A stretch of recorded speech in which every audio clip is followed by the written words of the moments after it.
Merhaba arkadaşlar. Bu arada bir şey söyleyeceğim.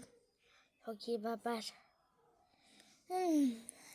Yaz tatilinde başladığı günün 26 Haziran 27 Haziran bağlayan gerisinde Antalya'ya 5 yıldızlı Doğanay Beach Club Oteli gidiyoruz. Bütün yol boyunca sizin için uyumayıp ayakta kalıp 9 tane il videosu çekeceğim. Ben bilmiyorum 9'dan fazla mı aslında. Şimdi takmayı vlog videosu ve daha fazlası